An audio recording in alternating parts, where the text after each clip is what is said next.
Hello everyone, चला तर आज आपण दुसरा धडा वासाची किंमत हा पाहूया। कुंदापूर जवळच्या उंबराच्या वाडीत शिवानी राहायची। तर कोणतं गाव आहे? कुंदापूर। त्याच्याजवळ एक उंबराचं झाड आहे। त्या झाडाजवळ कोण राहायची? शिवानी। 8-9 वर्षाची शिवानी। तर शिवानीचं वय काय आहे? 8-9 वर्ष। होती भारी चतुर। चतुर म्हणजे हुशार। शाळा, घर, शेत व बाजार येथील मुले माणसे सगळेच तिच्यावर खुश असायचे। रविवारी कुंदापूरचा आठवडी बाजार भरला। आठवडी बाजार म्हणजे तो फक्त वीकली असतो, एकदाच, संडे टू संडे किंवा फ्रायडे टू फ्रायडे असं। शेतातील भाजी विकायला शिवानीचे आई बाबा जायचे। तर शिवानीचे आई बाबा कशाला जायचे? शेतातील भाजी विकायला। सुट्टीमुळे सोबत शिवानी हे जायची आणि रविवारी सुट्टी होती म्हणून शिवानी पण जायची। आता त्यांचा बाजार रविवारी भरायचा म्हणून मग तिला सुट्टी आहे शाळेला, मग ती पण काय करायची? आई बाबा बरोबर ती पण भाजी विकायला जायची। शिवानी आई बाबांना हिशोबात मदत करायची अधूनमधून बाजारात चक्कर मारायची। म्हणजे आणि भजी किंवा भेळ खाणे हा तिचा आवडता उद्योग। आणि तिला काय आवडायचं? दुकानात जाऊन भजी किंवा भेळ खायचं हे तिला आवडायचं।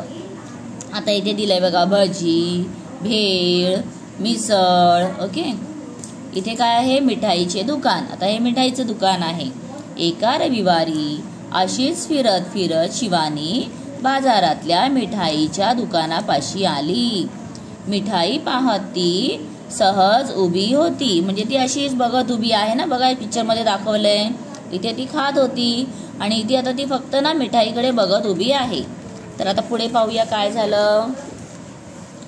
हलवाई, हलवाई म्हणजे मिठाई विकणारा, त्याला काय म्हणतात? हलवाई। तिच्याकडे पाहत होता। तो गल्ल्यावरून उठून शिवानीकडे आला। ए मुली, चल पैसे काढ। कसले पैसे? आता ही बोलते ना, आता हे बोललेली वाक्य बघा, असं ॲरो केलेलं आहे। म्हणजे हा ॲरो इथे आहे म्हणजे हा हलवाई बोलतोय, इथे ॲरो आहे म्हणजे शिवानी बोलते। ओके, मघापासून माझ्या मिठाईचा वास घेतेस, त्याचे पैसे। मघापासून म्हणजे मघासपासून।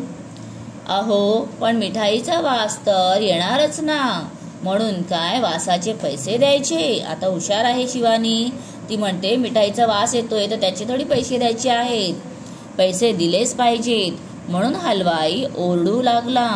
हळूहळू बघ्यांची गर्दी जमली। म्हणजे जे बघणारे असतात ना, काय भांडण चालू असेल किंवा आवाज येत असेल तर बघायला उभे असतात ते बघे। काय माणूस आहे हा, नेहमी असंच काहीतरी विचित्र वागतो। तर हा माणूस म्हणतोय कारण का याला पण माहित आहे की हा मिठाईवाला कसा आहे, विचित्र। वासाचे पैसे खुळाच दिसतोय। आणि हा आता हे काय बोलतायत की कसा वासाचे पैसे मागतोय, म्हणजे हा खुळा, खुळा म्हणजे वेडा दिसतोय। कारण बघा, वासाचं कोण आपण पैसे देतो का? नाही ना। शिवानीला काहीतरी सुचले।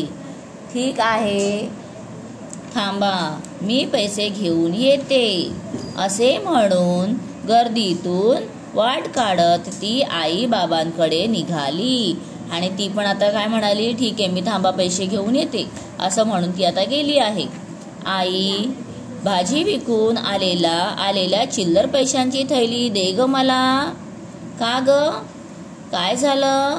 कशाला पाहिजे? आता आईने सगळे प्रश्न विचारले म्हणून प्रश्नचिन्ह। ठीक आहे। अगं आई, ती एक गंमत आहे, तू पण चल। आणि ती आईला पण घेऊन चालली आहे। चिल्लर पैशांची पिशवी घेऊन दोघी निघाल्या। मिठाईच्या दुकानापाशी गर्दी तशीच होती। वाट काढत त्या दोघी हलवायापाशी आल्या। आता मिठाईचं दुकान आहे, तिथे दोघंही गेलेले आहेत आणि ही चिल्लरची त्यांची पिशवी आहे। आता पुढे पाहूया काय झालं। हातातली चिल्लरची पिशवी शिवानीने वाजवली। तिने काय केली? पिशवी वाजवली, म्हणजे आवाज केला। एकदा, दोनदा, तीनदा खुळखुळ आवाज आला। गर्दीतले लोक शांत होऊन ऐकत होते आणि ते पण विचार करतायत ही नक्की काय करते आवाज करून। मिळाले पैसे, आता ती म्हणते मिळाले पैसे. कोणाला म्हणते ती? मिठाईवाल्याला म्हणजे हलवाईला. कसले पैसे? कुठे मिळाले? आता तो म्हणतोय पैसे तर मिळाले नाही, फक्त आवाज केला ना तिने. अहो तुमच्याकडून मी काय घेतलं? मिठाईचा वास. मग त्याची किंमत काय असणार? पैशांचा आवाज.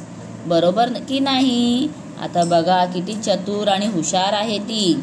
तिने वासाच्या बदली फक्त पैशांचा आवाजच दिला, कारण तिने खरं तर मिठाई खाल्ली नाहीये ना. बरोबर. गर्दीतले लोक म्हणाले. आता हलवायाचा चेहरा पाहण्यासारखा झाला होता. बघा बिचाऱ्याचा चेहरा उदास झाला की पैसे तर मिळणार नाहीयेत, कारण का तो तिला फसवत होता ना. चेहरा पाहण्यासारखा झाला होता. शिवानी मात्र ऐटीत पैशाची पिशवी घेऊन आईसोबत निघाली. तर पहा किती छान आणि हुशार मुलगी आहे. म्हणजे कधीही असा प्रसंग आला, कोणी आपल्याला फसवत असेल, त्यावेळेला घाबरायचं नाही. त्याच्यातून काय करायचं हा विचार करायचा. ठीक आहे. आणि आपल्या पॅरेंट्सला सुद्धा सोबतीला घ्यायचं. जसं शिवानीने आपल्या आईला घेतलं सोबतीला. ती कदाचित एकटी आली असती तर हलवाई तिला ओरडला असता अजून, पण ती तिच्या आईला घेऊन आली, म्हणून आपल्या पॅरेंट्सचा कधीही हेल्प घ्यायचा. ठीक आहे. चला, तर हा धडा असा छान होता. तुम्हाला कसा वाटलेला आहे मला नक्की कळवा. आणि ह्याचे धड्यातले प्रश्न उत्तरं मी तुम्हाला नेक्स्ट व्हिडिओमध्ये शेअर करेन. Bye bye.